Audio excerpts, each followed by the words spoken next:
Hi there, good afternoon, and welcome to this presentation concerning the guideline project towards an inclusive crisis communication policy.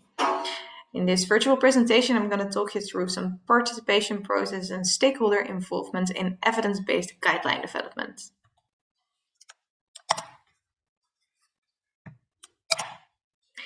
So, what is going on? What's going to happen? What is the government doing? And what should we do? The ongoing COVID-19 pandemic underlines the importance of effective and inclusive crisis communication. Crisis situations such as pandemics and epidemics bring with them a great deal of uncertainty and ambiguity. Daily life is abruptly turned upside down, and a crisis situation can change or worsen at any time. This leads to fear, anxiety, and anger, especially about what might happen.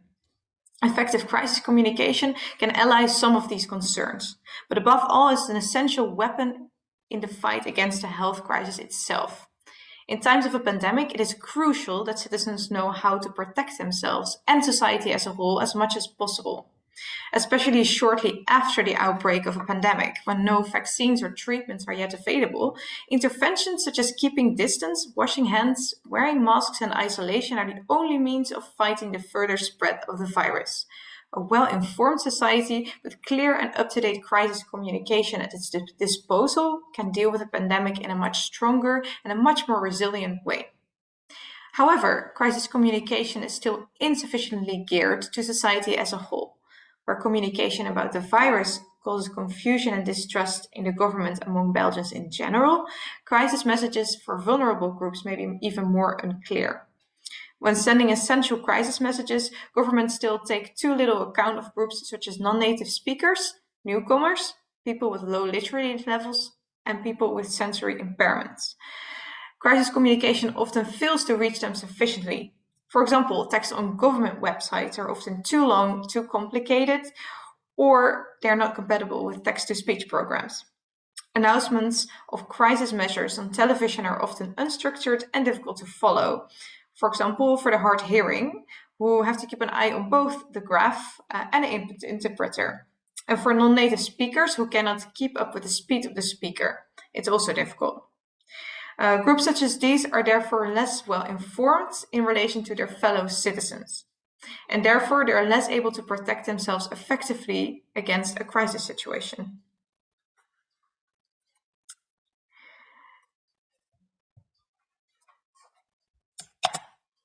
So therefore, the general research question to which this evidence-based guideline provides an answer is, how can we make crisis communication in a pandemic context more accessible and inclusive for people who experience sensory, linguistic, cultural, and/or textual barriers?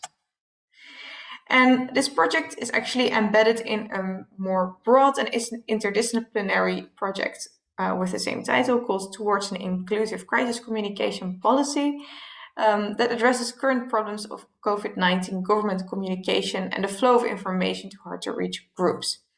And as you can see, this consists of different work packages, and in this presentation I will mainly go through work package 1, which contains like a literature review, and the guideline formation work package 4 that you can see in the middle. So I already spoke shortly about the target population. So this guideline project focuses primarily on people who experience textual, linguistic, sensory, and/or choral barriers to receiving and understanding crisis communications. And then textual barriers are about the level of complexity and clarity of a particular written or spoken text. For example, when a recipient must make a great deal of effort to understand the text quickly, he or she may not read the text in full and the message may not come across properly. Linguistic barriers can arise when a person's literacy and/or command of language is too low to absorb a particular message properly.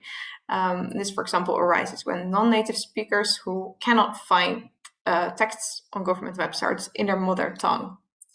Sensory barriers mean that a message does not come across properly because of a temporary or permanent loss of sight or hearing, such as deafness or blindness. And for example, someone who is hearing impaired cannot hear a radio call to keep a distance of 1.5 meters, for example. And cultural barriers may arise when a message does not arrive properly because the non-textual aspects, such as signs, animations, colors, symbols, or gestures, do not respond to the ethno-cultural norms and values of a certain group. And therefore, the message can be interpreted differently. And this can, for example, occur when a well-known person brings a certain message, but this person is not so well known by a certain group in society. With this guideline, we do not focus specifically on people with a learning disability, homeless people, or people with intellectual disabilities. However, we do believe that a lot of the recommendations we give in this guideline are actually very interesting, if not necessary, for these other groups in society. So what is an evidence-based guideline? An evidence-based guideline is a systematically written statement containing recommendations to assist healthcare providers or government agencies in making decisions about appropriate policies. A guideline is based on a systematic literature review of evidence and on an assessment of the advantages and disadvantages of particular actions or interventions that are described in the evidence. And in this guideline, we do this with a panel. And guidelines are not fixed protocols to be followed rigidly, but they are meant to describe interventions and give advice, which can then be considered by policymakers. So a guideline is usually based on 3 sources of knowledge, and that is academic knowledge, the best available scientific research in the rapid review, and the knowledge of academics that participate in the panel. There is the practical knowledge, the knowledge, experiences, and preferences of the target group. In this guideline, these are the experiences of people who, in addition to their position as an expert, they also have practical experiences and knowledge of crisis communication for more vulnerable target groups or target groups who experience communication barriers. And then there's expert knowledge, which is the knowledge, experiences, and preferences of experts from the civil society. And these are people who, based on their work experience, have insight into crisis communication to vulnerable target groups. Right, so this is actually a little overview of how this guideline process was done. So you see, we first defined the research questions. We set up a research strategy to define in- and exclusion criteria and to set up the search terms for which we would search for research in the databases. Then we went through 7 big databases to find for scientific evidence. The results in these databases were then screened based on in- and inclusion criteria. And we, for example, found it important that the studies that we included were written in English. They had to deal with crisis communication. They had to focus on communication in an epidemic or pandemic context. The study had to investigate the form, channel, or range that is most effective in successfully conveying a crisis communication message. The article had to be of like a sufficient quality, it had to be peer-reviewed, had to be full length, and had to be in a comparative methodology form, such as a randomized controlled trial or an evaluation, a clinical intervention, observational study, or a comparative study. And then we preferred studies that were aimed at people who experience sensory, linguistic, cultural, and/or textual barriers. However, we sort of relaxed this specific criteria, and we also included studies that were more aimed at a broader target audience, which were later in the panel discussions extrapolated to the target audience that we're looking at here. So the first step was to make a specific quality assessment using the GRADE methodology, which explains the strengths and limitations of the scientific evidence per intervention and per outcome, which, for example, takes into account limitations in design and inconsistency and indirectness. And as you will see in the results section that will follow, you'll see that a lot of the studies that we included are actually of low quality, and this is mainly due to the indirectness of the results we found. So the results were not indirect, which means that they were not aimed at our target audience, but at a broader target audience, and this makes them indirect, which leads to a lower quality. So after we found these studies, we drafted the guideline in consensus meetings where we spoke to a panel of experts, and we actually went through the data that we found. We went through the evidence that we found, and we asked them what they thought about it and if it would be applicable to the target audience. And then afterwards, we finished up the guideline, and this is now available. This is now being reviewed actually and validated by an external commission. So here you can find the results of the first and second phase of the rapid review. And so we did this rapid review, the literature research, in 2 phases, because actually, as you can see, the first phase resulted in only a very low amount of studies that were good enough to be included in the guideline process according to our criteria. And therefore, we decided to do an update and to do actually the exact same strategy once again. Also because in this current time, of course, there are many more studies being published surrounding crisis communication.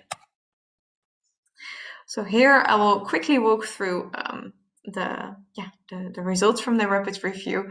And I want you to look a bit at the column with the focus, where you can see that we, for example, focused on the form, the timing, and the channel of the communication. We focused on the sender, on the openness and proactivity, and that's what we mainly looked at. So these are the core elements.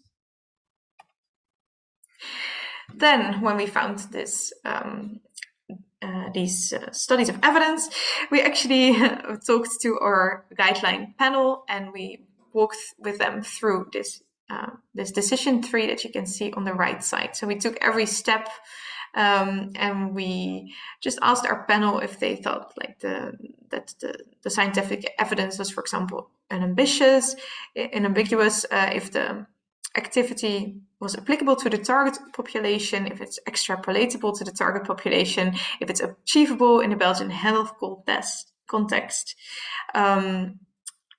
if the activity is actually important for the target population, and if there are any specific preconditions that needs to be taken into account. Since most of our evidence was indirect, this led to a lower quality and a lower strength of the scientific evidence. And therefore, you will see that in our guideline that we don't really give recommendations, but we're mostly speaking about suggestions, as you can see, like all the way at the bottom. And it's because the evidence is just not so strong. And it's also a suggestion because there are often certain preconditions that need to be taken into account.